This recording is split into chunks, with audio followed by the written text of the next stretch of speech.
Welcome to Wide Flank. Alrighty, welcome to Wide Flank. This is Alon, joined by Dugan for the final Ocarina of Time episode. Last episode, we beat the first 3 dungeons, became a man, and now we beat the fucking game. How you doing? We're done, dude. Yeah, We're done. so baby. It was a trip. It was a ride. A lot of memory lane in. A lot of things I didn't remember. That were fun to re-explore. Yeah, it was a good journey. It's good to be done. I didn't do like every nook and cranny. I don't know, to answer one of the Matt questions right off the bat. I definitely did not get every heart piece. I definitely did not do some of the like major side quests. I like re-looked them up online and like that sort of stuff. I didn't get the big Goron sword. That's like a huge fetch quest in and of itself that I've definitely done in my life, and you can do like almost instantly when you turn an adult. I didn't do it this run through, but yeah, I did a lot of things, and I'm excited to talk about them. Yeah, I did as little as possible. I would describe my playthrough not because of anything other than like I just wanted to play the game. But I will say that like I just finished the game like probably like 4 hours before recording. Finishing it, letting the credits roll, I was just like, damn, that was good. And I could see myself playing it again. And like I probably would look up the side quests. I wouldn't go in completely blind, but like I'm kind of interested, like I'm kind of interested in getting, the arrow, the ice arrow I didn't get, and the big sword, like you mentioned, and it just so much other stuff. Getting Epona early because I got Epona so late it didn't even matter. I barely even rode the horse, and the stuff like that. But it was great, man. And as far as me remembering, you said you didn't remember some, which I'm surprised to hear. Like post Water Temple, I'm completely blacked out. Like I basically nothing except for sort of the Ganon fight, but like that's it. Like I was just like complete unknown. Yeah, some of the things that I didn't remember specifically were things that like I think I didn't remember them on this playthrough because when I was younger, I like really, really studied the guide on how to like optimize my way through them. The best example I can think of, and we'll get into it a little bit later, is Under the Well.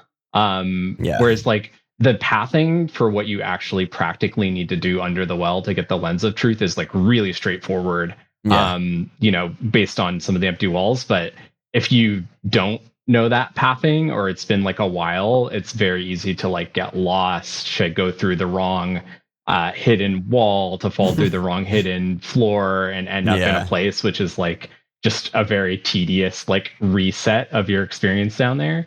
But yeah, we can talk more about that when we get to it. I'm just curious though, do you mean like the actual game manual that came with it, or do you mean like game FAQs or something? Like the Prima guide, or I don't remember what was like the official guide, but I definitely know I had it because there were so many puzzle areas I got into on this playthrough where it was just like, I remember this exact screen, like looking at this screenshot in this manual for like I don't know, like on the way to and from school or like whatever. Yeah, it was always a thing with Teddy and Danny. We always tried to make sure to like remember to look at the manual because this is an era when like game manuals mattered, and that was like the thing you could reference if you're stuck.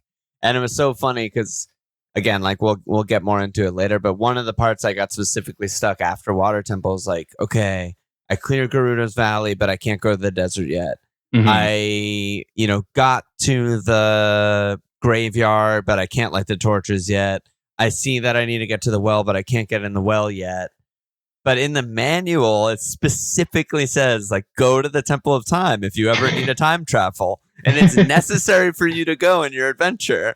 And it shows, like, all of the items that you can fill in the slots. And it's like, oh, like, these aren't even secrets. Like, you're supposed to know in a way. You know what I mean? So I found that kind of amusing, but that's funny because that just lives in I mean, as Nolan said it in some of the back and forth towards the end there, like so much of this just lives in my head, which is probably a consequence of me having read the manual 100 times over. Yeah, exactly. But yeah, I had forgotten that was even like public information. I thought it was just like, how would you possibly know this based on like the information that exists That's what I'm in saying. the game? And then it literally tells you exactly what to do. And I'm like, God damn it. Like, how does Navi not, and Navi's not read the manual? She's not going to tell me what to do. Like, what the fuck? I know, right? What's going on there? All right. So should we start with Fire Temple? Yeah, Fire Temple. That's where we're at, right? Yeah, because we did, last playthrough was Dodongo's, Jabu Jabu's, and Forest Temple, and then this one starts off at Fire Temple. So yeah, this is a temple that on this playthrough for me, I thought was like, I called the Dodongos forgettable. I hate to call the Fire Temple also forgettable, because it's a good temple. There's like good puzzles in it. Yeah. It's like the Volvagia boss fight is really interesting. The hammer is like kind of hilarious, in that it's like this massively powerful hammer that also for some reason is like so short and stubby. When you hold it, you're like going around like this. And it's really silly for that reason. But I was trying to, on this playthrough, I was trying to figure out why I was like not as drawn into this as I was when I was a kid. And one of the things that I looked up in my research, and a lot of people will be familiar with this, is that the song that's the background song in the Fire Temple in pretty much all modern versions, and certainly the emulated version we were playing, is different than the original song. I didn't know that. Yeah, the original song has a Muslim chant in it. Oh my god, I did read about this. I forgot. It was like they got like mini canceled, right? Yeah, they got like mini canceled for it. I was looking it up before. It's like apparently Koji Kondo like didn't know, which is a little bit interesting. But then they pulled it out to like make sure that there were no religious affiliations in the actual game. Wow. But it's, you should go back and listen to it. And I gotta listen to that. I'm sure you'll pipe in the clip right now, unless you don't want us to get canceled. It's playing right now. Yeah, exactly. But it's a lot more. Obviously there's this whole like deeper connotation with it, but it's like it's got a lot more like intensity to it. In a way that the sort of like ambient track, which he went back and like reworked, and I think tried to like map some of the like tonality of it and like that sort of thing, but it's not the same impact. So that's one thing that kind of stood out to me as like why I was trying to figure out why this temple didn't hit as the way it did when I was younger. But there were a couple things that stood out to me in this. The main one was the Megaton hammer puzzle, where you have to like run around and there's this like huge gap in the floor, and you're like running up this stairwell to go get the puzzle on a time limit, or to get the hammer on a time limit. And I fell into that hole like 5 or 6 different times. I mentioned this on my in chat, and I didn't want to dwell on it, but like this was the point at which I plugged in a controller and stopped playing with my keyboard. Oh yeah. I was already controller in, so that makes a lot of sense, because I was like, this is kind of easy. Like I barely even remember it, and if it was a horrible nightmare, I definitely would have remembered it. Yeah, it was something I definitely remember being kind of challenging, even with a controller growing up. And it was kind of at this moment that I started to remember that there are like a lot of puzzles in this game that are just like kind of unhinged. That was like the word I kept using, where it's just like, they're not like challenging. They're just like, they just like promote like crazy backtracking if you fail at them. I already referenced the well, right? Like that's a huge example of it. But this one is like, you fall down, you like have to go back through that like firewall area and like back up this like bomb switch area. Like it's like a huge pain to like to backtrack if you fail at this, which I did a bunch of times without a controller, and then once more with a controller, I just jumped directly into the middle of the hole because I just completely fucking missed. It was embarrassing. There's also the part where you like climb the fence, and you kind of gotta like balance on the 1 pixel wide fence to like there are little things that I did take note of, like, ooh, if I didn't have controller, this would be brutal right now. Yeah, it was a little tough. But yeah, unhinged is the word that I used, and it's like I'm gonna use that word a couple more times in this walkthrough. But it wasn't memorable for me either. I think partially because, I mean, similar to like Young Link dungeons, I just found it really easy. I kind of just like ran through it. I mean, I was using controller. I barely died. Like I just I didn't remember the hammer, and I was amused by that. I was like, wow, no recollection at all about there being a hammer at all in this game, but like got that. The most memorable thing for me was the boss fight, but also just I don't know if you probably didn't run into this because I'm sure you remembered, but it felt really accidental to me to even get into the fire temple. Like I was just running around for an hour, 2 hours or something. And I was like, all right, I guess I'll just fucking stop this rolling Goron for fun. Oh, God. Like I thought that was literally like a side quest, which it kind of is when you're young Link. And I'm just like, all right, I'll stop him. And then he gives me the tunic and I'm like, oh shit, like lucky, like and now I can actually go into the temple and not die instantly. Not have like 40 seconds to reach, which is like pretty much impossible. Yeah. I guess that's actually a moment that I should point out as being memorable. It wasn't memorable on this playthrough because I knew it was coming, but something that was very memorable about this as a kid is like you've had sort of the teasers that you're going to be able to get different tunics from the stores earlier in the game. And this is a point where not only are you not paying, it's like 200 rupees or something for it in the store, but you're getting it for free and now you have it, right? And now you can change into this, which is sort of a cool moment. That I feel like, when you were a kid, we talked about this in the first episode, like that sort of first sequence of a couple of dungeons was probably like the makeup of your Zelda experience until, you found a guide or someone's older brother like knew what they were doing. So it's a cool moment. It's the type of thing that you get it now and it's cool. And you're like, damn, I wish they did more with this. And then you remember, like, it's N64. Like, they probably were, like, out of memory or something. Like, the menu, by the time you get as many items as you have at the end game, is completely full. And you're just like, they probably couldn't do that. But, I mean, my one note from the boss here is just, I did die multiple times. The dragon, like, hits you for, like, 4 hearts at a time. Oh, yeah, it's just like brutal. Yeah, like really fucks you up. But one thing that I liked in the sort of way that, a lot of games are nowadays, and maybe Ocarina started it, but like it's kind of, I mean, you learn the abilities, you learn their weak point, and then you eventually like demolish them, right? And like barely get hit. That's kind of like the rhythm of every fight. It's basically Simon Says. But the thing that I like about Ocarina is none of them go on too long. I feel like as soon as you unlock that, like they're dead. Like, you know what I mean? Like you figure it out and you're just like, oh, okay, yeah, done, move on. Whereas like, some of my complaints in Bloodborne are like, you figure it out and then like something happens that like you couldn't have possibly foreseen that just one shots you and then you have to run back and do it all over again. Like, no, it's like much more friendly than that. Once you're eventually at the boss fight, like you just do it, even though the rhythm of the fight is sort of the same, right? Like a Dark Souls-y type of game, you'll figure it out, you'll just crush the boss eventually. I like how this is just like a condensed version of that.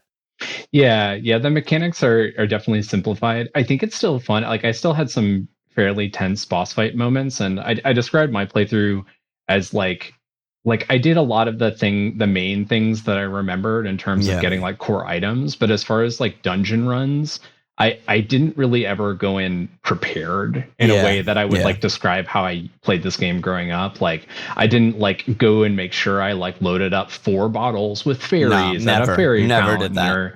or made sure I like had max arrows or all those sorts of things. Like I just would kind of go in and like freeball it, which in a way was really fun because it resulted in like every dungeon run I did or every temple run I did, like by the time I was at the boss, I was kind of like about kind of low, like half full on my hearts, and like had some magic and like maybe had a straggler fairy that I had found or something like that. So it actually led to some boss fights. Volvagia was one of them where like there's a moment, I don't think I died to Volvagia, but there was a moment in the fight where I was on like 3 hearts or something, and I was like, oh, I actually might lose this fight. And I like had to tighten it up and like really dodge the falling rocks and like be a lot more like clean with my gameplay, which to your point, once you kind of understand the patterns, you can do it. There's still space for mistakes. But it gave me some like really tense moments. I was the exact same, and I loved that. It got really intense for a short amount of time. It's like high intensity workout people, it's just like, oh shit, I'm gonna sweat for 45 seconds here and then like I'm good. Yeah. But yeah, so then after that, I actually like had a big gap where I didn't play for a while. I like wasn't home and all this kind of stuff, and I fucked my hand up, which is recovering pretty nicely. But yeah, so then I knew, because you texted me kind of like, all right, like this is what you need to do now, because like you're kind of far away from beating the game in time. And I was like, all right, I got this. Here's how you put the time in to make you were sure like, we hit a deadline. Like, try and get water and Shadow Temple, and then try and do Spirit and Ganon, and then like you're okay. But there's some stuff in between, like doing the Water Temple. Some mini dungeons, and one of them was kind of your white whale. That's not the right phrase. What is that? What does that mean? White whale is like your like white your wedding.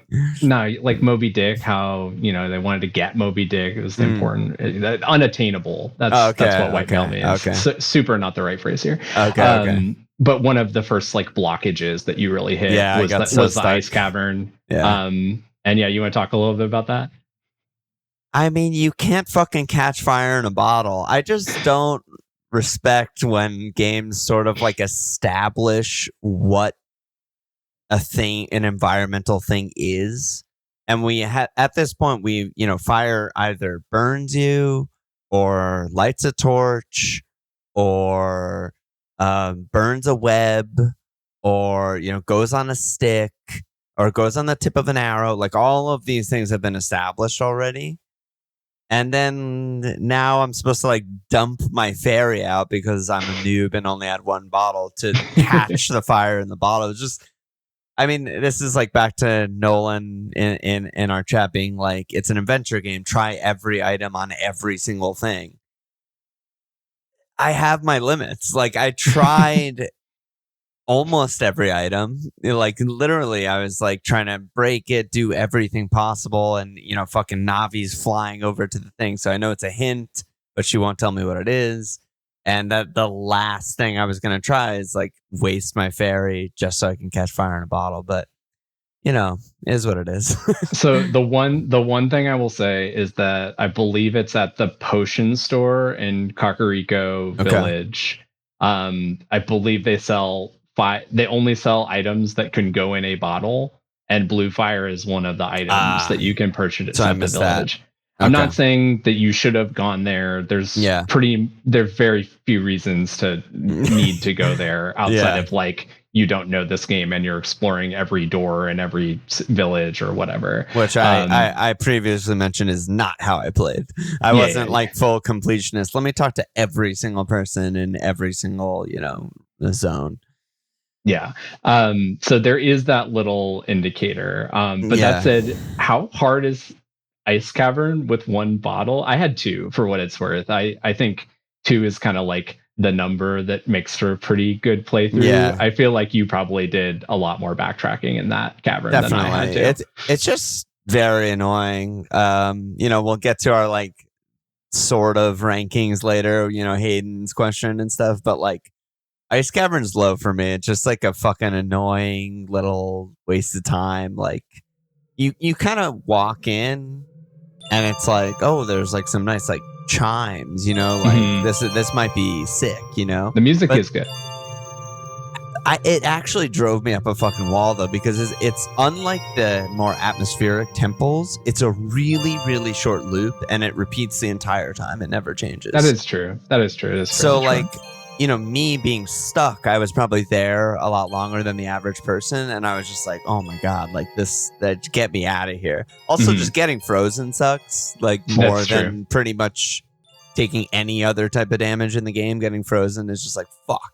And then you get like knocked stuck off a ledge or whatever. You can't even really mash out of it. You can't do anything. Yeah, it's not the best. But yeah, it's like a 5-room dungeon though, ultimately. Yeah, like it's like small. Pretty quick. You get the most notorious item in the game, maybe the iron boots. Big Daddy boots. The Big Daddy boots, which obviously takes you to the most notorious temple in the entire game. The water temple, which I know you had.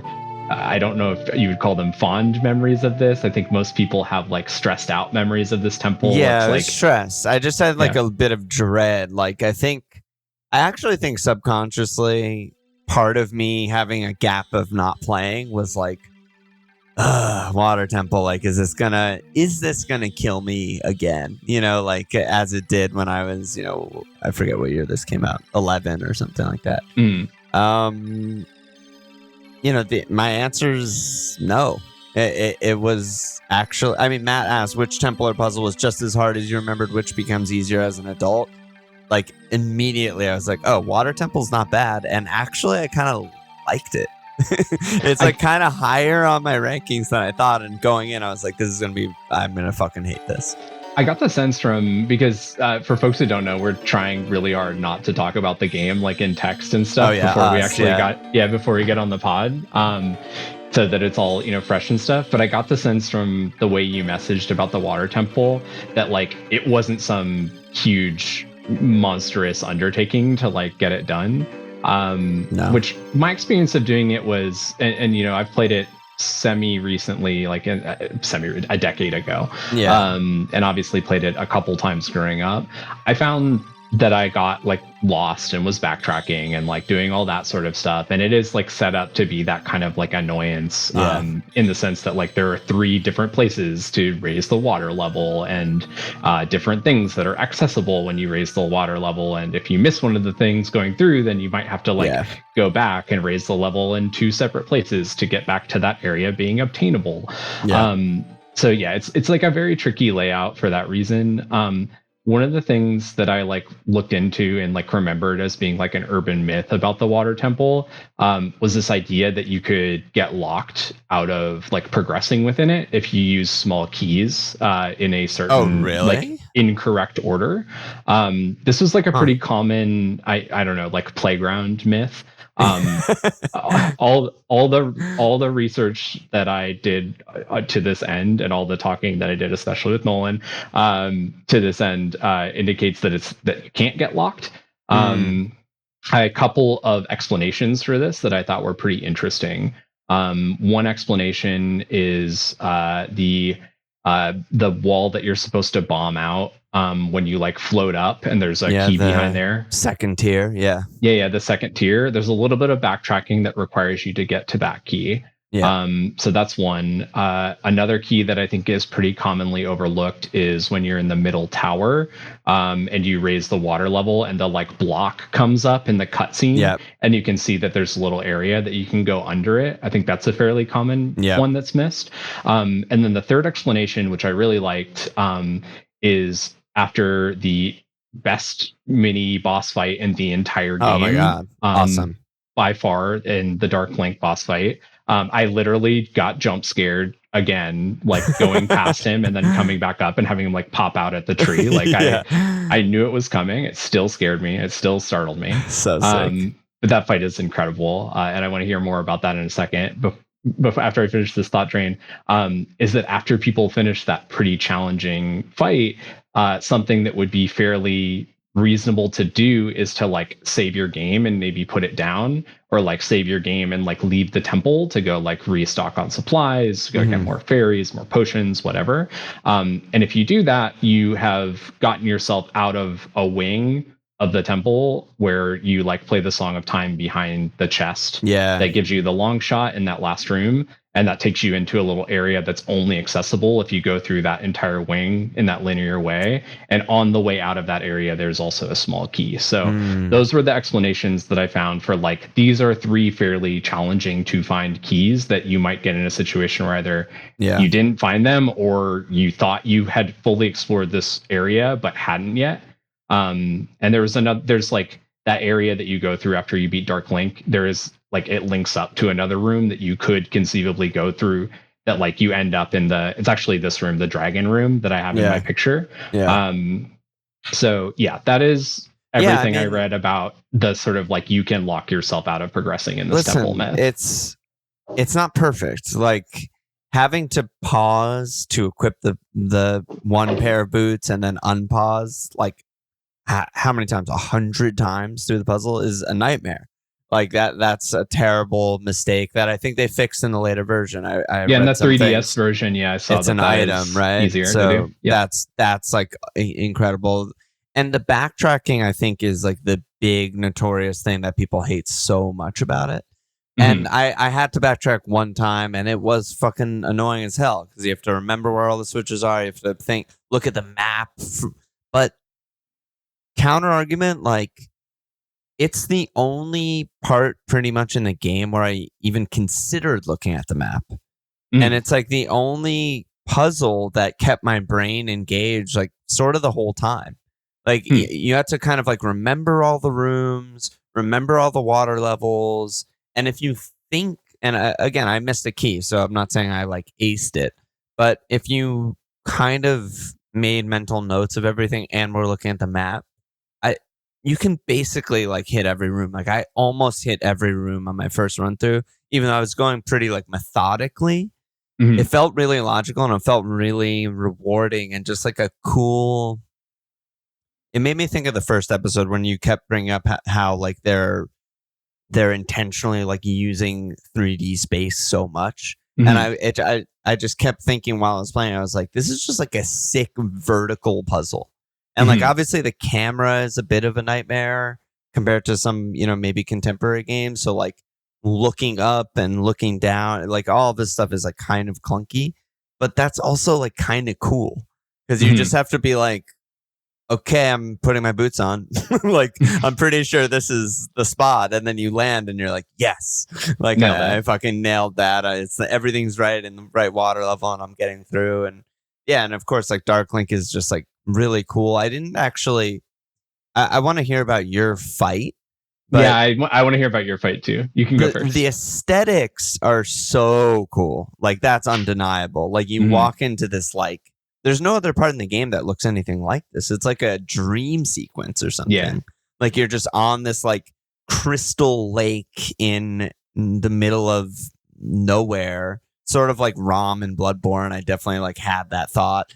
And yeah, an invisible evil Link is like sitting against a tree. Your shadow, and they've reused the character model and just like it's so very cool. Slightly tweaked it. Like, it's amazing. Opacity down to 40, and it's just like, oh my god, amazing. But once I started fighting him, I did what you do in every fight. I Z target, I start swinging my sword, I try and like get to the side of him or get behind him or anything like that. I love how he stands on your sword. When you like do the big like stab, he just like jumps on your sword to like mock you. And then I started trying to use some items and I used the magic hammer and he just gets absolutely obliterated by the hammer. So I just hit him with the hammer like 5 times and that was the end of the fight.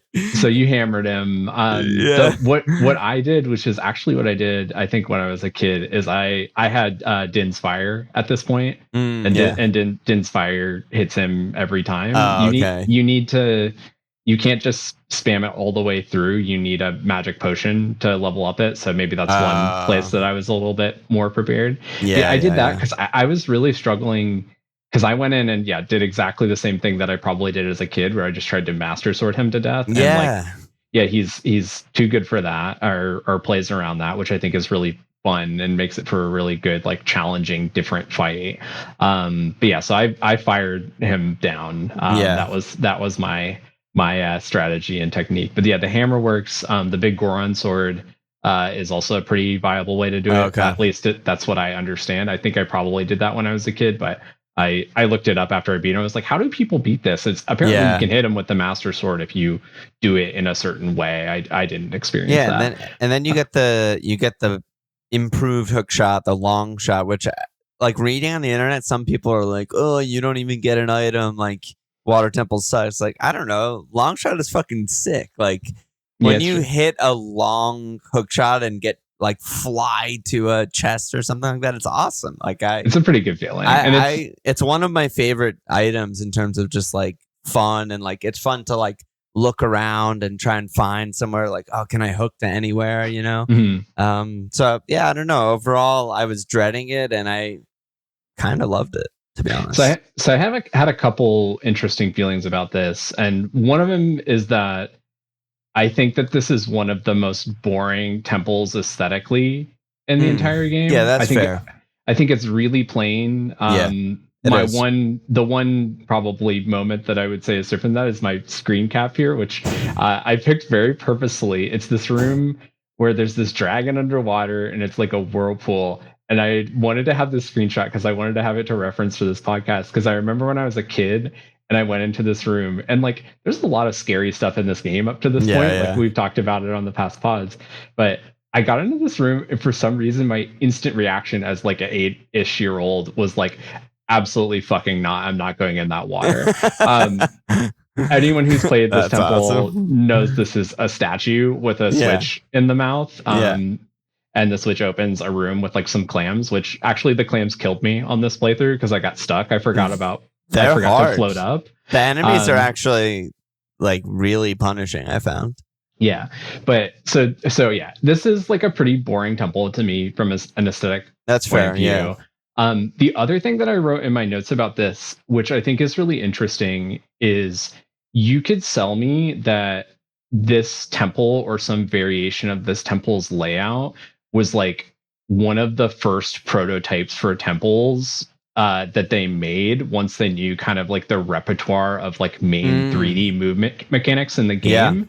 Yeah. And the reason why I feel that way is it's very straightforward in its like level design. It's like 3 levels, each it's a square, each has like a branch, the same off of number of doors. The same number of doors. It leverages hookshot mechanics, music mechanics, water mechanics, all these sort of like core 3D movement functionality bits that they would have had at a point of prototyping.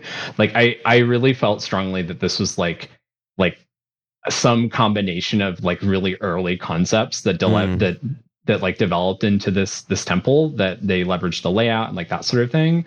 I don't think that that's necessarily like a bad thing. I just think it like reeks of like, okay, well, we're designing a dungeon. What kind of makes sense is the I think lines in order to. I think there's a lot to that because one of my random notes that kind of actually goes with this is like thematically, like why is this the royal family dungeon? Like randomly, you've played through 2 dungeons already. You played through Forest, you played through Fire before you get here.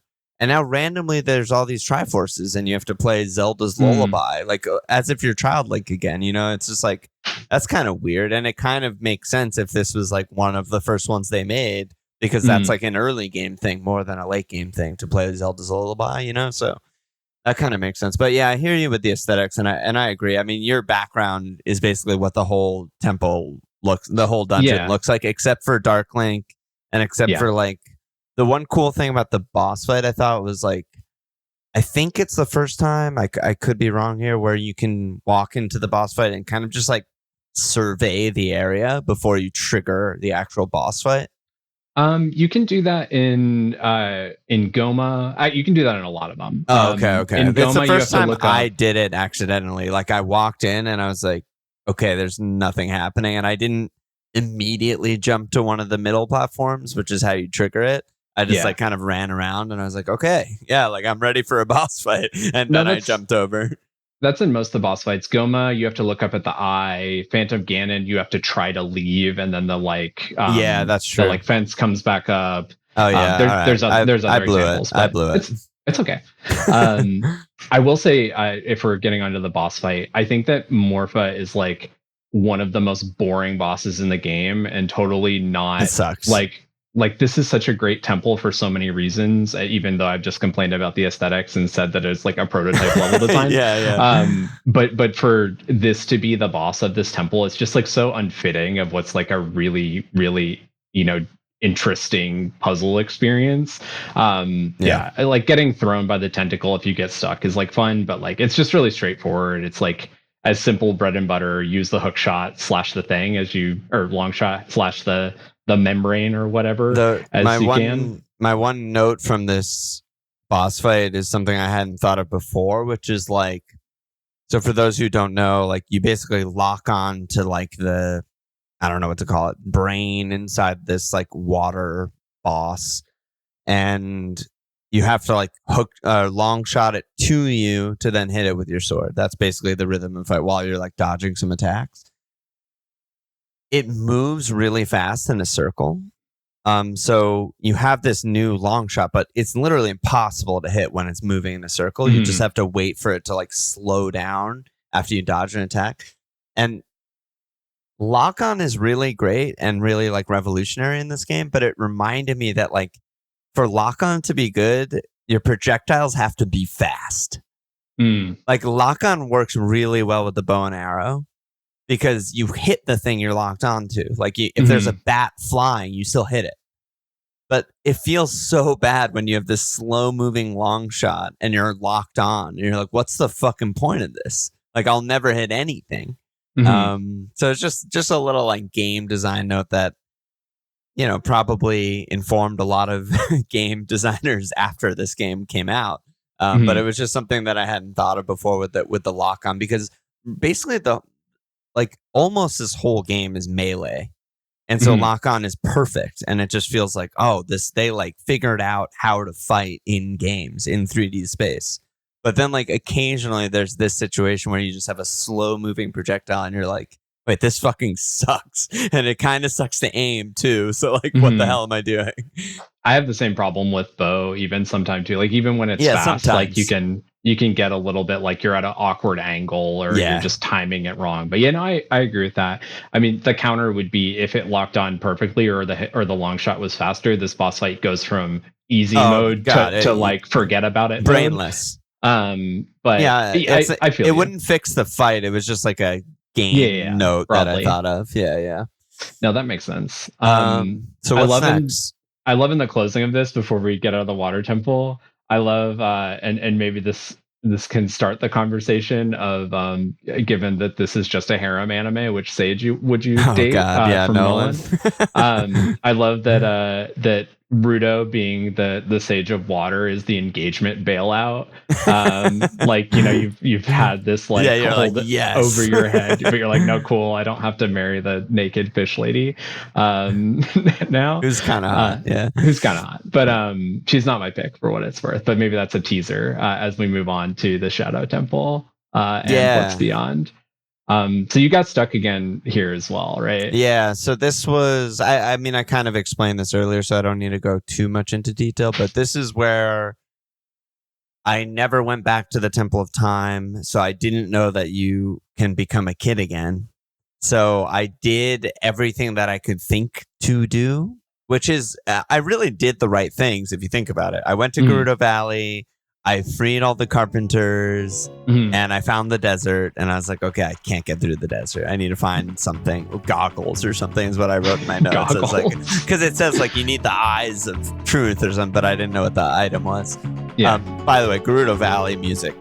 Are you fucking kidding me? The slap. Perfect. It's just like, I played it for my girlfriend earlier. I was just like, dude, you got to hear this track, because it was just stuck in my head all day. It's a banger. It's a fucking banger. And then I went to, where did I go? I think I went to Kakariko after, and it was like, you know, I don't really even remember what happens with the well and how you discover the bottom of the well. You get the cutscene where there's like the invisible monster that's like throwing Sheik around. Oh yeah, like comes up out of the well. Yeah. Yeah, and Kakariko is on fire. And then you learn the song that gets you into the Shadow Temple. Right. And this is actually, I think, a really, really cool moment in my memory of this game from growing up, because, you know, maybe if you looked in the guide, you would have known that you were supposed to get small at this point, or in general. Part 1 million of this history of Wide Flank is me being a fucking idiot. Yeah. But I think that there's this really, really cool moment where you've learned this song and you've maybe not done the well stuff yet, either because you didn't know how to get down there, or you didn't know you had to do it as a kid, or like whatever. Where you go to the Shadow Temple. And if you're like Alon and you've missed Din's fire, you can't even get in the front door. Yeah, you can't get there because you got to light all these torches. But maybe you found that and you get past that. Okay. But I remember vividly going into this temple as a kid, and you go in and you don't have the lens of truth at this point because maybe you haven't done that backtracking, and realizing that some of these are fake walls. You get all this like really terrifying messaging of Hyrule's bloody history of greed and hatred, and it's like an execution chamber, and it's like super creepy. And you also like just have this overwhelming feeling of like, I'm not supposed to, I'm super missing something. I'm not supposed to be here yet.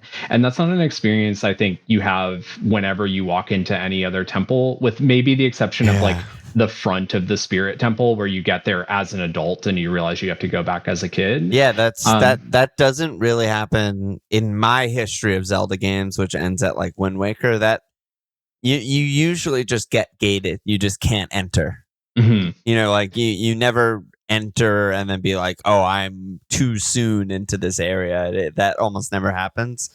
So yeah, that's cool that happened too, because for me, I just couldn't light the torches because I didn't get the fire spell yet. But yeah, I mean, let's finish our thought. Yeah, let's do the well, because I have so many thoughts on Shadow Temple, which is fucking sick. Same. So yeah, the well I spoke about a little bit more. Like I just kind of went in and tried to explore it genuinely, as opposed to like mainlining getting the lens. Because can I cut in for 1 second here, just because I just am like sort of reading my notes as we're going, but I was aforementioned stuck here before you guys kind of gave me a little hint to like, oh, have you been to the Temple of Time? And that was all I needed to get the ball rolling. But one of my notes is just like, it's weird how this game can be so over the top, tell you pretty much exactly what to do sometimes. Even late game, right? Like Navi will just be like, there's an Arctic wind blowing from Zora's domain. Like, okay, guess I'm fucking going to Zora's domain to get to the ice cavern, right? There's nothing, not hiding for 1 second what you have to do next. And then there's parts where like you get absolutely nothing, like where I was stuck. No one ever, like Navi never says anything. No one says or does it. It's just, I just felt as I was like frustrated. Obviously, there's a bit of frustration in this to begin with, but I was just sort of like, can you like coddle me or don't? Yeah. Like skate or don't. Like I'm just like, I'm used to you kind of guiding me, which kind of is like a different mentality. You know what I mean? I'm like, I don't have to pay that close attention to everything that everyone says, because I'll get there. Whereas then like I get stuck in these moments and I'm like, what the fuck do I do? Like I feel like totally alone in that moment. So I just wanted to throw that in. No, that's interesting. And I think that leads into, before we even get down to like my genuine exploration of this place, the Song of Storms, and that kind of puzzle, because I think that that's a really fun moment in this. Whereas as I was doing some research on this too, they talk about the sort of like inconsistency in how Zelda, as a series, and especially in this game, like handles time travel. And this is a really like unique time travel paradox of like, if you go to for those who don't know, if you go to the windmill as a kid, like before you could even have been an adult, he's talking about like how he like learned this song and it's like totally thrown him off or something like that. And then you go there as an adult and he teaches you the song that he says the kid taught to him. And then if you go back as a kid, then after having learned the song, you like totally fuck his world up. And that's how the like well actually drains. Yeah. So I think that was kind of like, I remember thinking about it as I did it this time through, and I was like, what are they doing here? But it's like it's already happened in both timelines kind of paradox. Yeah, it's a weird one. Yeah, which is kind of fun and interesting, I guess. But that's how you actually like mechanically get down into the well. And then I just think, I mean, I wish that there were more interesting things in the well, because I think that there's some really cool level design there. I agree. Like even the Shadow Temple, which like heavily leverages the lens of truth, like isn't even that interesting in some regards. But like there's like a chest in one room that's like barred off, and like you can go through a door to get to it, but there's no way to get past it without falling through to the bottom. So you like have to go through the wall from the other side to do it. There's just some really like creepy crawly stuff going on down there, and it's like really unnerving, and like falling down into the bottom, like you get nothing out of it. You're just like down in this area where there's like nothing of value. So I actually had a lot of fun getting kind of lost in this area, even though it's like designed to be a huge pain in your ass. But just like not doing the sort of like, because you can walk in, you can go directly straight through two invisible walls to the back to raise the water level, or lower the water level rather, and then go directly back straight to the front of the temple and go into the crawl space and get the Lens of Truth and then leave. And that's all you have to do when you're down there. But if you don't know that, there are some textures that don't have colliders attached to them, which is like the whole impetus behind the Lens of Truth, then you end up getting lost, falling through the floor, and it's just a really cool mini dungeon. I love it. It like, as opposed to Ice Cavern, I thought that this was really well executed. It's short, it's kind of easy, right? You're not like dying here, even though it's kind of like tricky in a way. Yeah. And then your reward feels really rewarding. I mean, I don't know, for 99.9% of the rest of the game, you don't ever put on the heavy boots again after Water Temple. Yeah. Like, you can when the fans are blowing you around, if you want to like kind of make it easy and then they won't blow you. I think that's literally the only other time. Yeah, so the only use case I can think of. 5 seconds in the rest of the game you are. But Lens of Truth kind of feels like this really like special, magical, like it's another like realm within the realm that you're already in. You know what I mean? It's like it creates more. It's more world building through an item, much more than like the Ice Cavern that gets you the heavy boots that you never put on again. It's like Lens, you kind of have it equipped a lot from this point on, and it's later in the game and different domains in the castle and stuff like that, and yeah, obviously in the Shadow Temple you use it a lot. I think I agree completely with that sentiment. It's probably my favorite item in the game. Just because it creates this like really unique dynamic. Yeah, it's cool.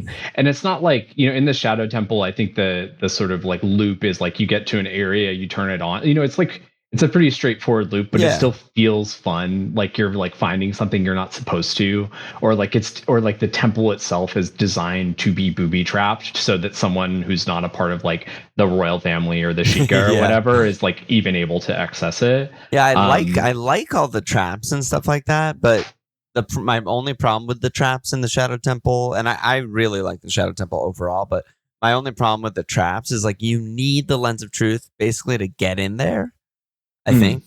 And then like, I mean, not to access it, you already covered that, but to like pass it, you kind of need it. And well, it's kind of like, well, I'm obviously not falling for these traps. Like, I have the Lens of Truth equipped. You know what I mean? Like, I'm good to go. So it makes it just sort of like, oh, that's a funny trap. Like, that's another funny trap. But like, I'm not falling in any of them. Yeah, I feel that. And I mean, since it does eat magic, there's that kind of tension of like magic as a resource. And I'm curious, did you have double magic bar, or did you have the I did. I actually did. Yeah. So it wasn't if you that big a problem. That, it could have been a pain. No, I totally agree with that it's a little bit like I called it a loop, right, of exploration in the Shadow Temple. Yeah. You get to a new area, you flip on the lens, and then like that sort of dictates what you're going to do. But yeah, even still, I would call this aesthetically my favorite temple. It's so sick. It's so sick. I did some research on this too and asked Nolan to dig into like Hyrule Historia books and stuff. But one of the things that I think is really cool about this, and I already alluded to some of the like messaging about how this is like the royal family of Hyrule's like dark past and like all that kind of stuff, is they don't really elaborate on that at all outside of like some of that creepy messaging. So it leads you to like form a bunch of like thoughts and assumptions about like what's actually going on here, like why does this exist, and some of the sort of like best guesswork that Nolan and I could do based on some of what's written about Zelda canon is like the Sheikah are like the secret police for that's the royal family out in the open. I feel like this is the execution chamber. There's like weird crazy drama about a war that happened with the Gerudo people like not that long ago. Like it's like really, really like dark and there. Yeah. And I feel like you go into this temple and you sort of like compartmentalize all this, and then you're back to like, oh, but also like gotta go defeat Ganon, the Gerudo dad, right? Like all of a sudden it's like you're just in this like goth temple. You're Hylian, right? Like you're that this is your people's doing. So it's like a little bit of like anti-hero in there. Like it's so spooky. Their skull, skull prints on almost every wall. Yeah. Actual blood everywhere. Guillotines and like dried blood on the ground, piles of skulls in the corner. Yeah, it's fucking so sick. I loved it. Yeah, it feels like there's this like implication that they're like throwing bodies down to Bongo, and like all this thing. And the other thing that I think is really cool about this dungeon, and I don't know if I would say that it's my favorite in terms of like gameplay and mechanics. But what I think is really interesting and distinct about this, like especially in contrast to the water temple where there's so much backtracking, is this is a temple which has basically zero backtracking. It feels like you're just getting deeper and deeper into this like creepy area, like almost, and then you finally get down to like the boat where you're like crossing into the afterlife. Like, dude, they say that as you get on it. Like it's so well designed mechanically to meet the sort of like narrative component of like what you're doing here. The like deeper you get down, the deeper the secrecy goes. This is something that, you know, Hyrule is like trying to cover up as a part of their as a part of like what their war crimes. It's so well fitted design wise to the aesthetic and the purpose of the temple. So sick. It's very like ferry to the underworld when you like, again, because like the boat in this fucking hell temple, what triggers it? It's Zelda's lullaby. It's a Triforce on the boat, right? It's so fucking evil and demonic, and then you're like, oh, time to play Zelda's lullaby to make this boat go. And it's just like, yeah, man, the aesthetics and like the story world building of this temple specifically, like maybe strongest in the game. To get back to the mechanics too of this, and also to answer a hack question, what is the worst item in the game and why is it the hover boots? So counter argument, I fucking love the hover boots, and if you don't wear the hover boots nonstop after you get them, you are a coward. Oh my god, I couldn't disagree more. They're so fucking annoying. They hover for 1 second. And the traction just makes it so annoying to do like any platforming. It's annoying in combat too because you have like a bigger wind up to get your speed up because you have no traction on the boot. Fucking hate the hover boots. I'm totally with Hack. Like they can fucking get fucked. I took the hover boots off for exactly 2 moments outside of or after getting them. Those moments are incidentally, which I think is hilarious, the bongo fight where they like legitimately make it harder, make you float in the air. Yeah, every time he bounces you, which is you know, really funny because that's the only boss fight where the item you get in the temple is like actively making it harder for you to fight the boss. And then I took them off in, I think it was like one of the Ganon's castle puzzles where you had to platform kind of specifically. Like I think it was where you drop down and get the switch to like trigger the golden gauntlets chest, which is like a little finicky and also on a timer. Those stairs down. It's just those were the only times I took them off because I love the hover boots. I don't know, I like drifting. Oh my god, maybe I'm a psycho, but they are not the worst item in the game for me. To answer that question, the worst item in the game for me, if I can't pick the Stone of Agony, which Nolan referenced in chat, the Stone of Agony, by the way, is if you get 20 gold skulltula coins, which I don't know if you did skulltula side quest at all. I think you do now. You didn't. Obviously, I didn't fucking do that. I mean, I got the occasional golden fucking spider fuck, but no, I didn't do the whole thing. Collecting these is like a pain. It's obviously a side quest, so fine, it's non-essential, but it's a pain. And the rewards you get, I can't remember all the rewards, but the first reward you get for 10 is you get a 200 rupee wallet. The reward you get for 30 is you get a 500 rupee wallet. And then I think maybe the final rewards are like heart pieces or something. I can't remember. I've forgotten. But the reward you get for 20, finding 20 of these really hard to find things that are like in temples only and like kind of a pain to track down. They're always in the place that's hardest to get to. I'm just trying to like paint a picture for someone who maybe hasn't played or whatever. Is like you're always like in a dungeon, so you're like, you know, maybe low health, maybe trying to figure out where you are or where you need to go, and then you just hear like the annoying sound of a spider. just like behind a wall, under a floor bed that you don't know how to get to. And it's like, do I want to make this dungeon way more puzzly and backtracky, or do I want to just move on and forget about it? That's like always the decision. Yeah. Yeah. But so the reward you get for finding 20 of these is the Stone of Agony, which is literally a game asset that looks like a stone rumble pack, which allows you to enable the rumble settings for the game. So stupid. Fucking waste so of time. Bad. Anyway, the real answer of what the worst item in the game is, for me at least, is Deku Nuts. I don't use Deku Nuts for fucking anything. Wow, we are not on the same page here. Yeah, I know they stun things, but you get the boomerang and the hook shot, which are just so much more effective. You can't use the boomerang. Stunning. What? Oh, I was like, but the hook shot is the same thing, and it stuns enemies mostly. But it doesn't stun the what are they called? Beamer boys.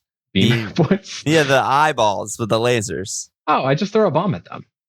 The bombs are so slow though. Like you have to pull it out, throw it, sit there with your dick in your hand, waiting for the bomb to explode. I just fucking deco nut them and move on. Like I just, I never have to deal with them. Yeah, man. Deco nuts are great. I don't nut anything. I don't nut anywhere. Wait, what's your worst item before we move on? Yeah, I mean the hover boots fucking suck. So it is probably those because they just are the least pleasurable of the items for me. So I'll join Hack there with that. I have a runner up, but we'll get there. Okay. In a later. No. Okay. So back to the Shadow Temple, cross the sick boat. Bongo Bongo is such a good boss fight, right? Like really fun and creepy, and it's like on brand but kind of off brand too. It's like, why is it like like playing a drum beat with these like chopped off hands, which by the way, forgot to mention the hand enemies, don't remember the name, sorry, the severed hands that crawl around. And so I saw someone online suggest that those are like people, like tortured prisoners' hands who have been severed, and I was like, the thieves' hands, right? Yeah, I saw that when I was doing the Bongo Bongo research now, too. Like I hated those, and now I like those. Yeah, but yeah, so Bongo Bongo is just two giant hands drumming that you have to basically. I shot them with arrows. I don't know if there's another way to do it. No, I think it's just arrows, and then that if you get both hands, that enables the ability to shoot the eye with an arrow, and then that's like in the throat of the giant monster you can't even see so without the lens. Like it's just great. It's just fantastic. Not really hard. Good. Doesn't have to be hard. Really cool. Really, really good boss fight. But this is my favorite. I think this is still my favorite temple on second playthrough. Forest Temple, I think, is a close second. Okay. Just aesthetic, music, everything like that. But this is a temple that, like I said, I don't think it's like the best game design in the game, but I think that the like game and level design of it are really well suited to the environment that you're in. And it just checks all the boxes of the aesthetics are unbelievable, except the music. It's not the best music. I think that's fair. I would say, but visually, it's stunning. Stunning. Cool. I don't think I have any more notes on. No, that's all Shadow. I got. Yeah. Yeah. Okay. So you already referenced Gerudo music and Gerudo sneaking, breaking out the carpenters. It's Unreal. So fun. This is such a fun little like sneak in quest too. Yeah. All of a sudden you're playing a stealth game that's actually, I think, well executed and pretty fun. And then like every time you're about to free a carpenter, you have like a kind of fun fight. Also, like good combat, right? Like it's nothing crazy complicated, but at least she blocks and she has different attacks, and it's like a mini boss fight almost every time. So did she ever hit you with the send you to jail hit? Yeah. You had to hook shot out. I actually looked this up because you can I had to hook shot out multiple times, because if any guard sees you, you go to jail too. So that's true. Yeah. I had to look this up because you can gain access to Gerudo Valley like as soon as you get Epona, and you can get Epona as soon as you're an adult. So like, because you can make the jump. Yeah, you can make the jump with Epona. Oh shit. So you can get Epona before you get the hook shot. So I was wondering what happens. So I had to look this up because if you get what thrown happens into if you get jail, stuck? Apparently, I didn't do this in practice, but apparently if you get caught before you have the hook shot, you don't go to jail. They throw you out to the carpenter's tent. Awesome. Yeah. I love that Someone play tested that. Good job by that QA team. Play Right. testing that. Yeah. But So the I thought that music was is incredible. It's like a little fucking. I've probably played it already in the episode, so everyone knows what it sounds like by now. Yeah, it's the best. It's maybe the best track in the game. There's a lot of contenders, but this is like you can't have a conversation about best track in the game without including it's this. So good. But yeah, so you get out of that area and into the desert, which is another one of my favorite areas.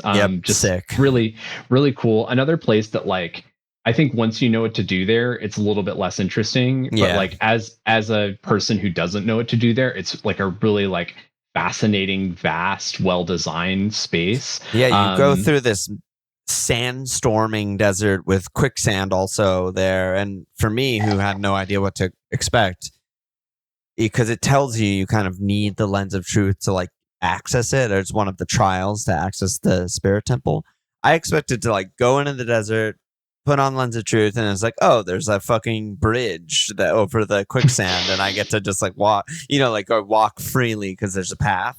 But no, it's still kind of like was like, oh fuck, like what do I do here? If the little flag puzzle in the sandstorm is still quite fun before you get to the invisible guide guy. Yeah, exactly. You figure out that like, oh, I can barely see a flag, and I'm just gonna go that way. You're just kind of like trusting the flags, which is kind of fun. Yeah, it's a great little environmental puzzle. And then you follow the guy. It's whatever. Once you have the lens, it's very straightforward. And then you get to Spirit Temple, which I absolutely love. How you get there as an adult. You can only get there as an adult, right? Because you have to long shot across the actual desert. You can't get there any other way. And then you get there and you walk in the front of the temple, and then kind of like that experience of going into the Shadow Temple, if you don't have the lens of truth, you're like, oh shit, I'm gated here. There's a little crawl space I can't get through. There's this giant block that I can't push.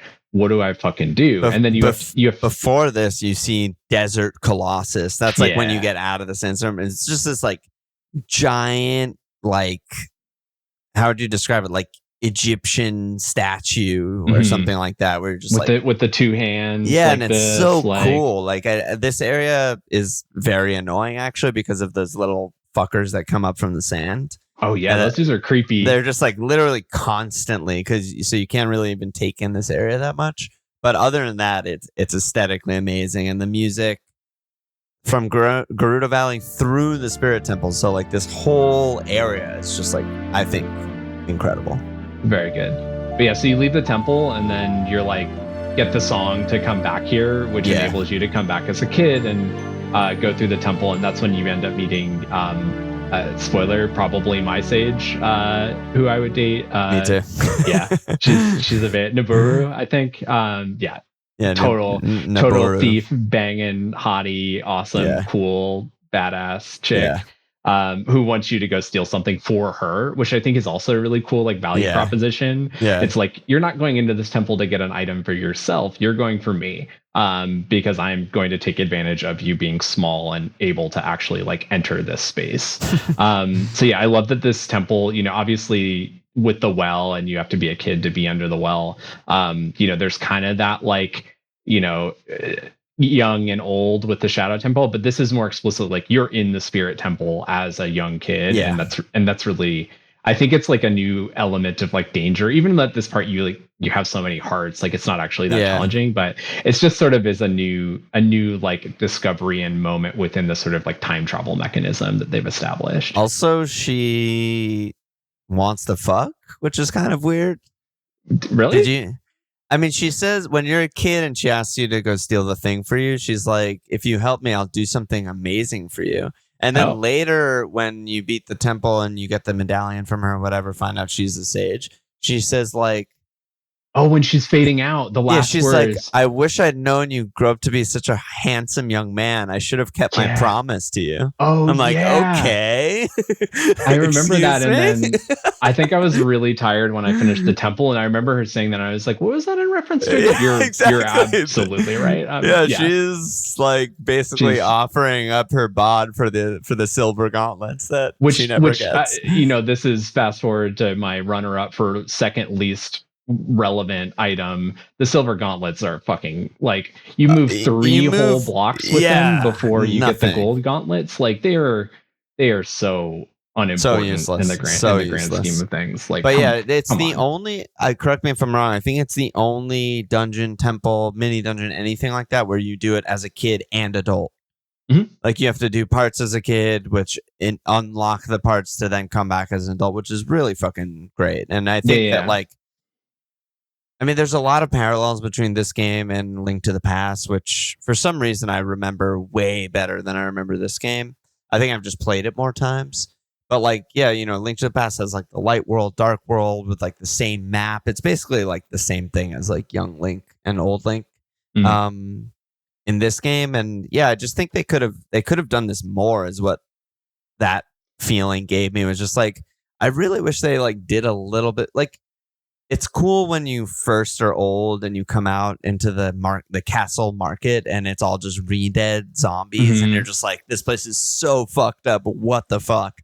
But then there's a lot of the world, like especially like Hyrule Field, where there's just like nothing changed, even though like this evil, you know, overlord has taken over the world and everyone's like gone crazy. Like, I don't know. There was more room, I think, to play there. Again, limitations, time, money, N64 cartridge memory, etc. But like, yeah, I wish they played around with this a little more. No, I agree, because this is such a cool feeling, and it feels almost like a little wasted that it took this long to get it. Like, if you count the Shadow Temple well stuff, you know, that's one instance. Yeah, but, true. And obviously there's some other back and forth, like the Epona thing, but you know, you don't technically have to go back in time to do Epona. You could have done it as a kid, and like there could be a little bit more leaning into it with this game. And yeah, I agree that it was a really cool feeling. I just wish it didn't take so long to get there. Yeah. What'd you think of the Spirit Temple? I like the Spirit Temple fine. I like the music. I like the aesthetic a lot. I didn't think the puzzles were crazy challenging. The one that stands out to me as being like really cool and unique is the enemies that move like mirrored to your movement, that you have to like walk into fire that you turn on. The like Anubis. Yeah, guys. The like floating Anubis guys. Yeah, like those are kind of fun little puzzles. But I think the mirror shield again is like it was cool for the like 2-3 uses it had in the entire game, but like, did this really need to be here outside of the boss fight? Which the boss fight is awesome. Yeah. So maybe it did, but it's fine. The aesthetic is like really cool. The music is good, but other than that, it wasn't really challenging. No, it wasn't challenging, but it's honestly up there for me. I mean, I was so pumped when I was in here. What's that? Well, yeah, I think the mirror shield's really cool, and the way that you use it is really cool, even though you don't use it that often. I enjoy those interactions with it.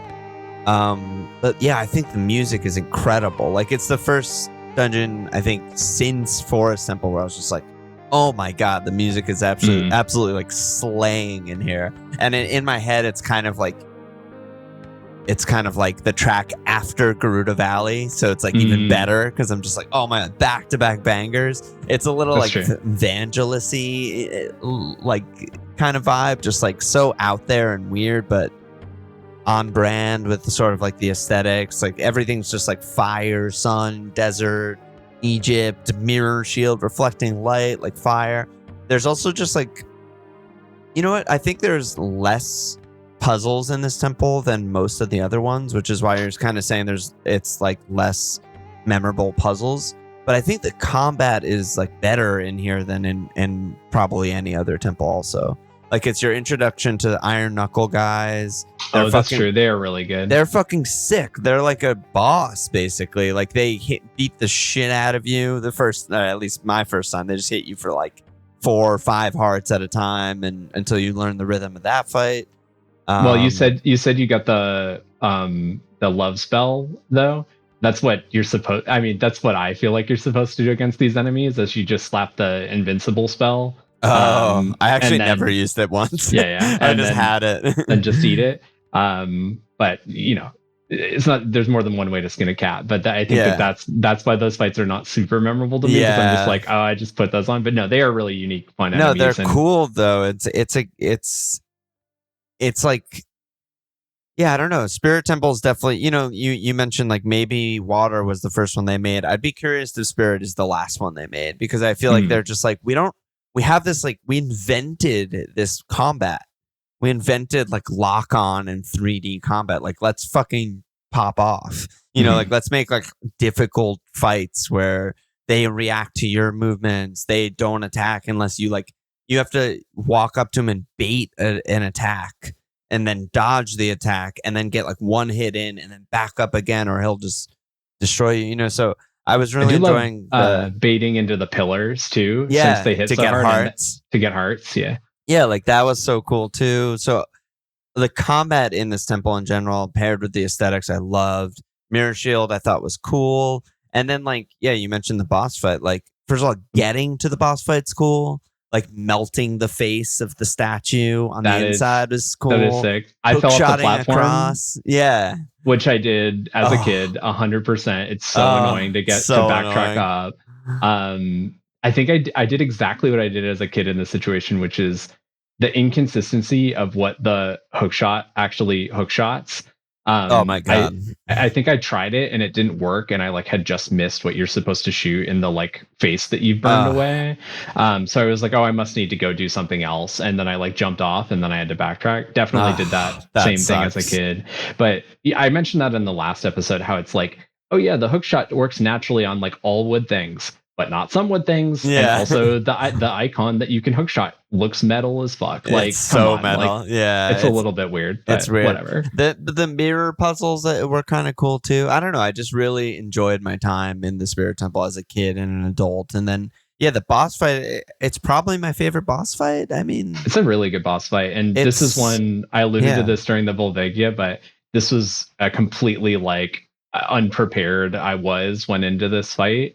And I kind of forgot the rhythm of like phase 2. Yeah, I messed it up badly. Of this boss. I messed it up a lot. I actually beat this boss the last 2 or 3 3 reflections that I did. I was on a single quarter heart with no fairies. It was like really good adrenaline. Dude, so you're buzzing, like, yeah. It was really good. It's a really, really good boss fight with also another banging track. Like their specific boss fight music was really good. Yeah, it is actually good.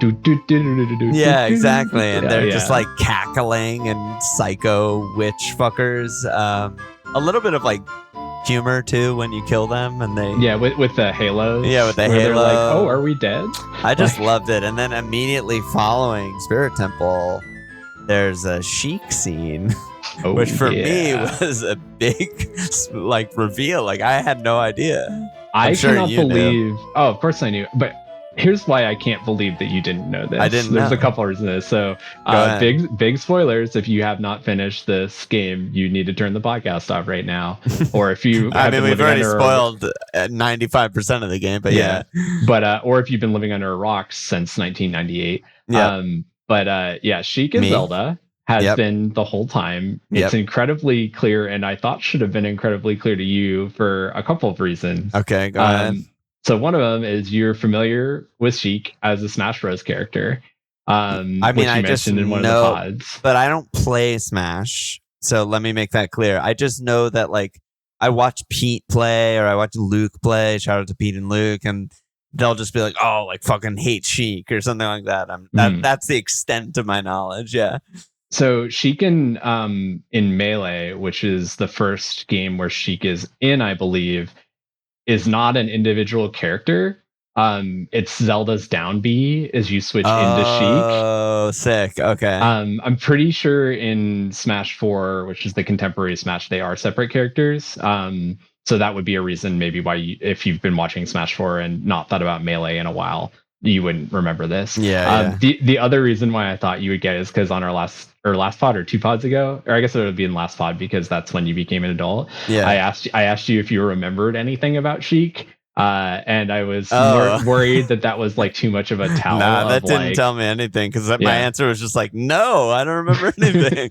I was like excited. It sort of felt like my cake is a lie a little bit. Like I have been living under a rock called Counter-Strike for since 1998, and when it happened, I was like, oh my God, like fucking Zelda, let's go.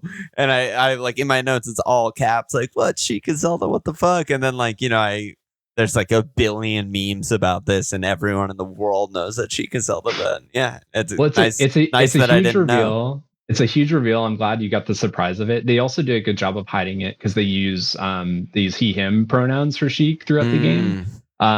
So there's sort of that layer of ambiguity, of like gender ambiguity on it.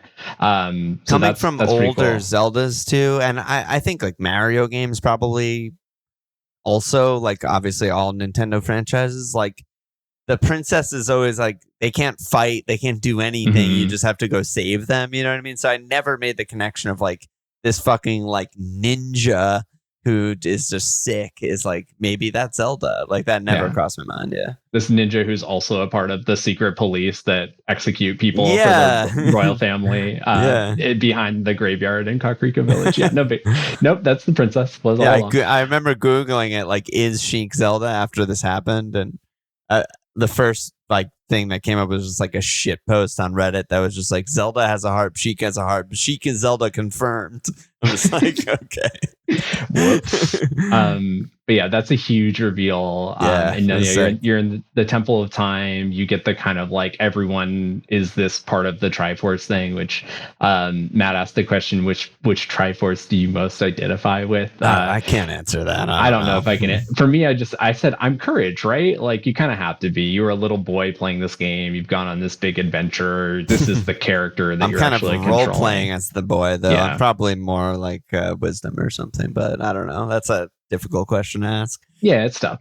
But yeah, reveal is fantastic. And then you're onto the final. You're onto the Ganon's castle. It felt really good, by the way, to be here. I just felt like this is where I stopped. I saved, and then I came back to it today, final day, and I was just like, fucking Ganon, let's go. I was just like, I'm ready to rock. Obviously, I got a little held up because I didn't have fire arrows yet, and that was an annoying little backtrack I had to do. But other than that, I was just like, let's fucking do it. Exactly like Link to the Past. Go back to the castle. The sages rebuild the bridge, identical to Link to the Past, to get into the castle, and then like it begins. Which, by the way, the bridge is funny. It basically just looks like Rainbow Road, and it really does. Probably reused assets, honestly. It's made by the exact same team as Mario Kart 64, so they're probably just like, let's throw a little Rainbow Road in there. Well, there's a few assets in here because I was looking up some Easter eggs. There's a few assets that are like completely pulled from Mario games. So there's a well-known, it's not an asset as much as it is like an Easter egg, but when you're in the castle as a kid, you can look through a window and there's like a picture of like Mario and Bowser and stuff. Yeah. But there were some other like less common ones that I saw. Like there's a Malin, the like farm girl. Epona girl. Her like tied scarf, the like metal piece on it is actually just Bowser's face. Really? Like if you look closely, it's so there was that one. There's also the two farm guys are basically just Mario and Luigi. Like, yeah, exactly. There's some other random ones, like I won't go into all of them, but there's a bunch of like this is directly pulled from Mario assets. So that stuff is pretty funny. Yeah. There's some other, before we go fully into Ganon's Castle, there's some other funny things I found, which kind of get back to like the unhinged theme. Yeah. So there's a little mini game where there's a guy in the carpenter's tent, the like running man, who challenges you to a race to try to like see if you can beat his fastest time. Oh yeah, in the carpenter's tent. Yeah, I remember that. Yeah. This is one I wanted to call out just because I want to finish this unchanged theme, but it's completely impossible to beat his time. Every time you go through there, like there's no physical way to do it playing the game within the regular means. Okay. There's also nothing within the game's memory that registers if you actually do beat it. Like, so if you hack your way there and just like go super fast, even if you beat his time, he'll say you're like too slow. You didn't beat my time. So I think that's a really really funny unhinged side quest as it factors in. I don't want to go on a huge rant right now, but I mean, this is like you mentioned the skulltulas earlier, and that kind of was like triggering for me because one of my notes is just like So I mentioned Ganon's castle, right? I guess we can just go there now. But like, Yeah, you yeah. basically have to. I forget what they're called, domains or something like that. That you have to go. Wings. I don't remember what they call Each them room either. is a mini dungeon, sort of. One of them you 100% need fire arrows. There's one of them that you probably kind of need them, and I sent you a really funny screenshot that like you can kind of hack it. I was surprised that was possible, because when you sent me that, the room you're talking about is, I don't remember what wing it is, but it's in the spirit wing, because you have to use the mirror shield, right? Yeah. There's like an area with the suns that you have to shine the mirror shield, and there's an area in the ceiling that you have to shoot with a fiery arrow, whether that's a fire arrow or an arrow shot through fire. And I didn't think that it was possible without fire arrows. And you sent me this message like, I don't know how to do this angle, because there's actually a torch in that room. Yeah, there's a torch in the neighboring room, so it's really awkward to get the angle. Yeah, so I was genuinely surprised when you messaged me back a couple minutes later and you're like, well, I got it. Yeah. And to me in that moment, I asked myself this question of like, was that intended game design, or was that just something that like happened? I think it just happened. Because they would probably expect you to have fire, and they necessitate that you have fire arrows in the shadow wing, where you have to like shoot far away empty torches to like register the platforms. But yeah, I was very surprised when you sent me a message like, yep, I got it. Yeah, so the reason I bring that up in my, I don't want to rant, but maybe it's gonna be a rant, is like, go for it. I just have a little bit of an issue with like the side quests / secrets / item retrieval that for me are all like very similar and sort of overlap. And some are hard mandatory. You cannot continue playing the game if you don't do this. But like feels like a secret. Like the fire arrow thing feels like a secret. You like read this plaque and then you have to, you know, I just played the sun song, so the sun rises, shoot an arrow into the sun. I'm like, that's totally a secret to get like an upgraded arrow. Cool. Like I'm down. I like secrets, but some of them being, you're going to get hard fucking gated and have to backtrack if you don't figure this out. And then some of them being like, you get 5 rupees. Congratulations. And it's like, well, I have 99 rupees the entire game, so this is the most useless thing ever. Or like the skulltulas, right? It's like, you find this like mangled family that have been turned into spiders, which is like great, like lore, by the way. And they're the ones who kind of are like, if you find the gold skulltulas, like you can break the curse and we can turn. And I'm like, cool, I'm interested. And then when you find out that like, oh, there's like 100 or something, and they're so annoying to find. And I Googled like what happened. What do you get if you find all the sculptures? And it's like, you get 200 rupees. And I'm like, oh, I'll never, ever do this in my life. There's no point to ever do this. And then like, again, like it's just so frustrating that some, like the Den of Fire too, is like, that feels like a secret because I remember that big boulder from when you're young Link and you're going to Zelda's castle. Mm-hmm. And I remember choosing, I don't know if I specifically mentioned that boulder, but I mentioned it on the first pod that like, I'm choosing to not do every secret. Like, I just don't feel like hitting every wall. I just want to kind of like play the main story and get through the game. And then like to get to the, you know, the Shadow Temple entrance and be like, this is impossible. How can I light all these torches? And be like, oh, I'm being like hard gated because I wasn't curious enough. It's just, I don't know, just rubbed me the wrong way. I don't really have like a ending or a point to make, but it was just like, I don't know. I just felt like, I don't know a way to do that without making secrets not feel like secrets, if that makes sense. Because like you can't tell everyone where secrets are because then they're not secrets. But also you don't want everything that's mandatory in the game to be very obvious. But it's just frustrating when you don't feel like exploring everything possible. You get fucked out of the main game. Yeah, I think that's one of the shortcomings of playing this game as like a book club, a game club game as well, or an adventure game in general. Fair. Like some of the fun of these secrets is the exploration that went into, you know, playing this game every day after school and not necessarily playing it to reach the completion of every temple or playing it to reach the completion of the game or like that sort of thing. So that's where I think like in this context, I understand why that's like irritating and frustrating to like, feel like you're, on a trajectory where everything that you're unlocking, everything that you're unveiled is like in service of you continuing forward without obstruction. Whereas like playing this game in 98 or how it was intended or without sort of like the deadline of completing it, you're probably more inclined to like, spend a little bit more time doing some of the stuff that is like exploratory, spend a little bit more time like doing the stuff that is like explicitly a side quest. And I think I've reached a point, with my relationship with this game where like, all those things that I know I need, I just know to go there. One of the things that like Nolan and I talked about was like, there's so many things about this game that are just ingrained in my memory. Like before picking up this game, I could have told you where all 3 of the magic spells are, like without thinking about it. It's just there. It's just in my head. Magic spells are kind of a good example of what I'm talking about. Like, I don't want to harp on this too long because I think you're ultimately right. But 2 of the magic spells I literally never used. Didn't even ever consider entering my mind. But I found them because I just like saw the thing. I just saw the crack in the wall and I was like, I guess I'll go there. And then the 3rd magic spell, you are hard gated. You can't continue playing the game unless you find it. Yeah. I'm like, fuck, like what is this inconsistent? Wind is useless and invincibility is helpful in some fights, but you don't need it. It's non-essential.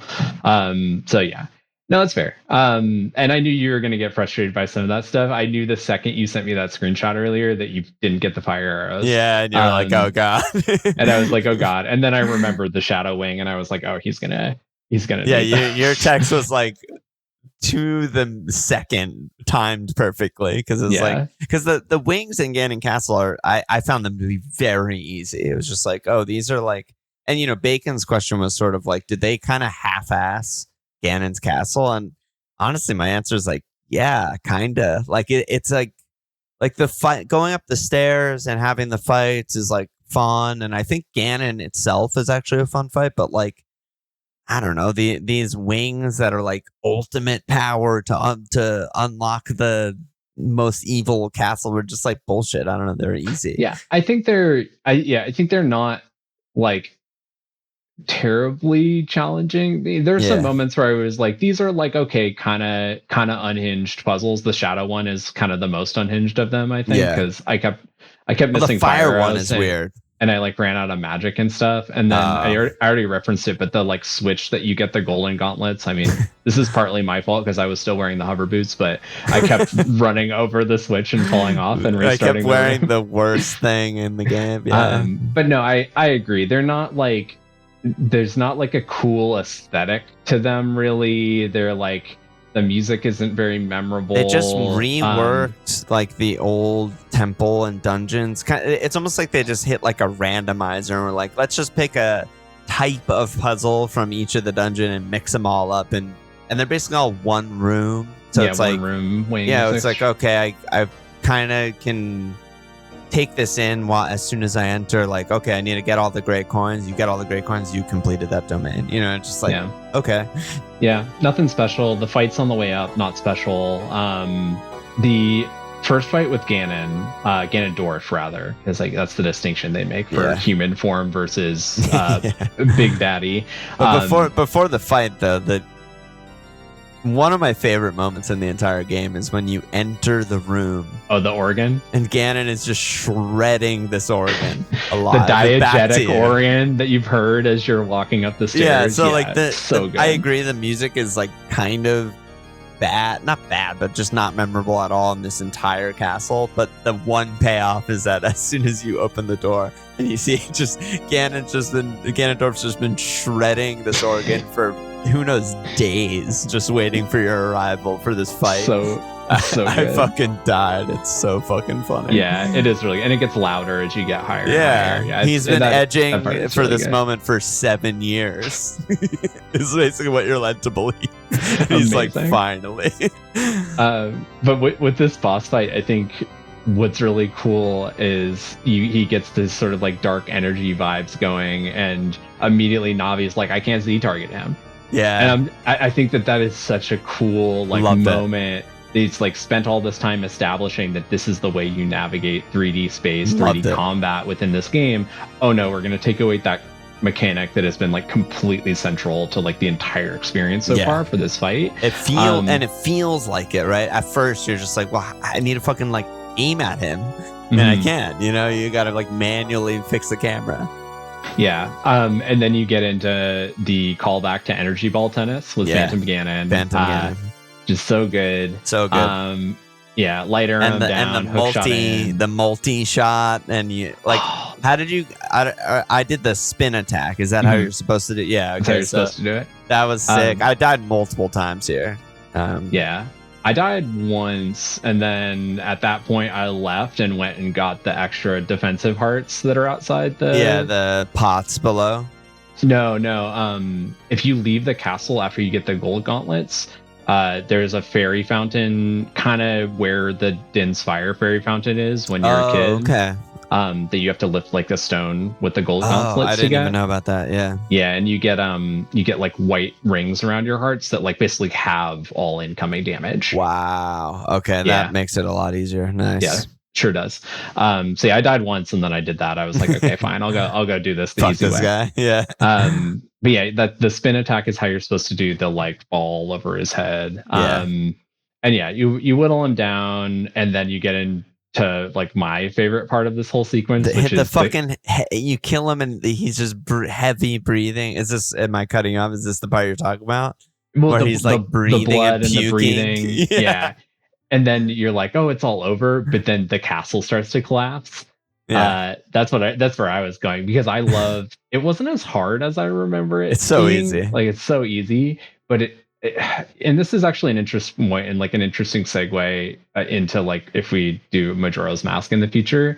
One of the things that I remember like so vividly about this game and what it did to my impression of like timers within games is just that sort of like stress associated with them. Yeah. Because like it doesn't matter if you walk into a room with like the simplest puzzle ever, you see a timer that's 1 minute on it, and like all of a sudden I'm like, well, what happens after 1 minute? Like, why am I still like straight? Like all that really happens is it restarts. Yeah. So you know, it's not like there's any like real or like diegetic reason as to why it's happening. In a lot of cases, actually in any case that I can think of with some of these timers. Yeah. But to fast forward like a little bit too much, like Majora's Mask handles like timers within a game like so well and elegantly relative to like the story. So it's like the complete opposite of some of the stress that I felt of this. But I just thought it was interesting that like my sense that this game, Majora's Mask, that did it perfectly is born out of a game that did it like really imperfectly, like randomly, sort of. Yeah. Ganon's castle collapsing is, you know, a case where it's not that's random, a good right? one. Yeah, that's a good one. But a lot of them are just like not. There's no reason for them to be there other than that it makes the puzzle more challenging. But yeah, so I remember it being a lot harder escaping the castle. It's still exciting. Like you're still like stressed out when you're fighting the skeletons. Like how much longer am I going to be in here? I just don't have like the time to do following it? her. I did not enjoy following her. Like the way the, you know, NPC just stops and like sort of turns around waiting for you, and but she's also running like half your speed. So I'm like blazing by her, waiting for her, and then she's stopping, and I have to run her. It's like I didn't enjoy that, but yeah, I enjoyed like getting out of the castle. It was fun, yeah. So yeah, castle collapses. It's all good, right? No, we got second boss as one does. How did you beat Ganon? Before that, my favorite thing, sorry. leaning into the Ganon fight. No, you're good. It's just Navi being like all like proud and shit and being like, this time we fight together, and then you immediately Z target Ganon, and you know, hey pops up, and you hit up on the C thing, and she says I have no idea what his weak point is. And I'm like, nice, so good to have you back. Navi, like, let's fucking go. I did not do that, but that's hilarious. I shot him in the fucking face with a light arrow and then hammered his tail. Because you don't have your Master Sword at this point. But my favorite part of this fight is when I ran out of magic, which happened pretty quickly. And then what I had to do was roll in between his legs and hit his tail, which felt really good and really like probably like the most high skill cap fight of the game, which is deserving because it's the final boss. So I loved it. Thought it was really fun, really nice, and yeah. How'd you do it? I did the exact same thing. Well, I didn't shoot any light arrows. I just rolled through his legs constantly. Oh, okay, nice. It's funny that you call it the highest skill cap because from my perspective, I don't think I lost a heart in this fight. It was really easy. I'm not trying to say it was hard, but like...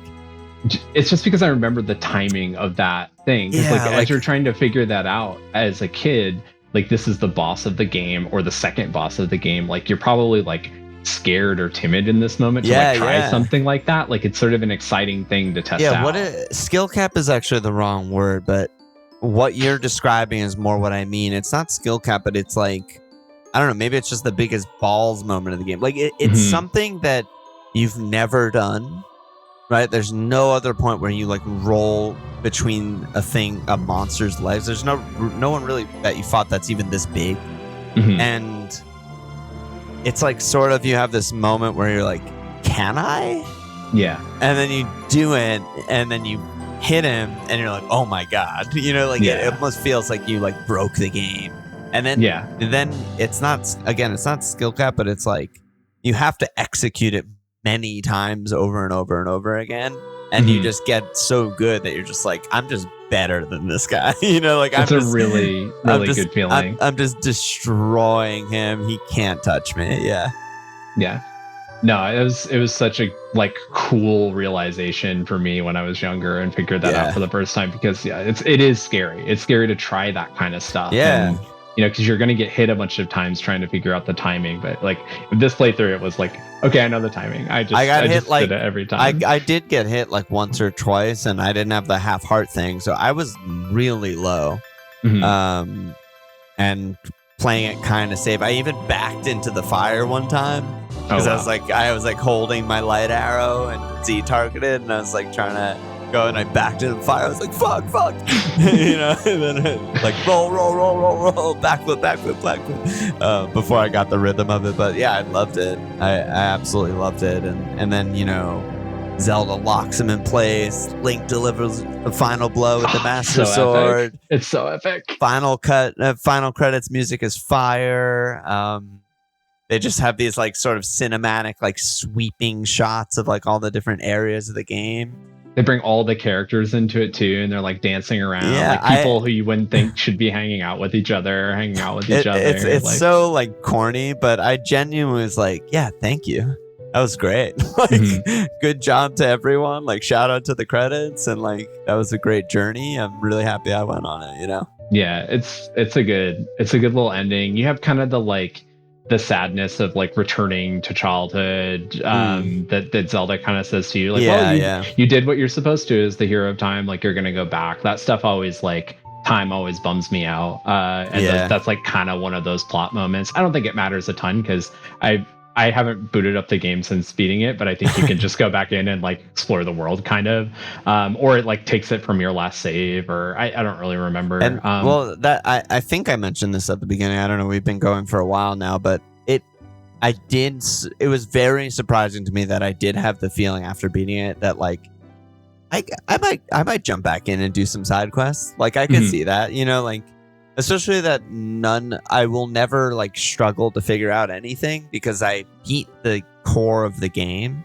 So now there's like all of this other stuff that I haven't figured out within that. That makes it like more appealing to me. You know what I mean? But yeah, the one quote that we forgot to mention when you, with Sheik, and that you just reminded me of because you were talking about sort of like time is like, you know, that we both screenshot as like the Master Sword is a ship with which you can sail upstream and downstream through time's river. It's just like, dude, let's fucking go. So I mean, so is there a better way to end, you know, what's been an amazing 3-episode run of this podcast than to talk about revisiting this game as like going back in time to like your childhood? Like this is beautiful. This is exactly full circle. This is exactly what this was like returning to that, experiencing it again, playing in that space again, you know, running into the same problems that we ran into as kids in some cases, rediscovering new problems as adults. Like beautiful. It's all there.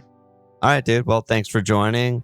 Not sure what we're gonna do next. Maybe Majora's Mask, maybe Slay the Spire, maybe both.